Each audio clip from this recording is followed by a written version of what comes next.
Hello అందరికీ welcome to సృష్టి diaries. ఏంటి బిగ్ జైంట్ వీల్ అని చూస్తున్నారా? నుమాయిష్ కాదండి, నెక్లెస్ రోడ్లో ఉన్న వింటర్ ఉత్సవ్ మేళ. ఎలాగో లాంగ్ వీకెండ్ కదా, పండగకి మాలా విలేజ్కి విన్న వాళ్ళు ఎవరైనా ఉంటారేమో, వీకెండ్ వెళ్తారని పోస్ట్ చేస్తున్నాను. ఇంక ఇక్కడ అట్రాక్షన్స్ అయితే 60 feet Niagara falls and Antarctica zone. Maybe మీలో ఇంకా విజిట్ చేయని వాళ్ళు ఎవరైనా ఉంటే వీకెండ్ లోపు వెళ్ళొచ్చేయండి. 18th Janకి క్లోజ్ అవుతుందంట. ఎలాగో క్రౌడ్ అంతా నుమాయి షిఫ్ట్ అయిపోయి ఉంటుంది.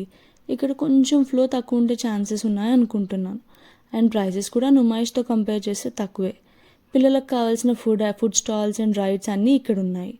మా సృష్టి మేడం అయితే ఫుల్గా ఎంజాయ్ చేసింది. ఎంత ఎక్సైటెడ్ ఉందో చూస్తున్నారు కదా. దాన్ని పట్టుకోవడం చాలా పెద్ద టాస్క్ అయింది మాకు. మొత్తానికి ఒక మినీ నుమాయిష్ అని చెప్పొచ్చు. మా పిల్లలు అయితే ఫుల్గా ఎంజాయ్ చేశారు. వెల్ ఆఫ్ డెత్ని ఫస్ట్ టైం ఎక్స్పీరియన్స్ చేశారు మా వాళ్ళు. నాకు కూడా ఫస్ట్ టైమే అనుకోండి. మీలో ఎంతమంది విజిట్ చేయాలనుకుంటున్నారో కామెంట్ చేసి చెప్పండి. అలాగే నుమాయిష్ వీడియో చేయమంటారో లేదో కూడా చెప్పండి. అప్పటి వరకు stay tune and subscribe to సృష్టి డైరీస్. అసలు విషయం చెప్పలేదు. అందరికీ సంక్రాంతి శుభాకాంక్షలు అండ్ హ్యాపీ వీకెండ్.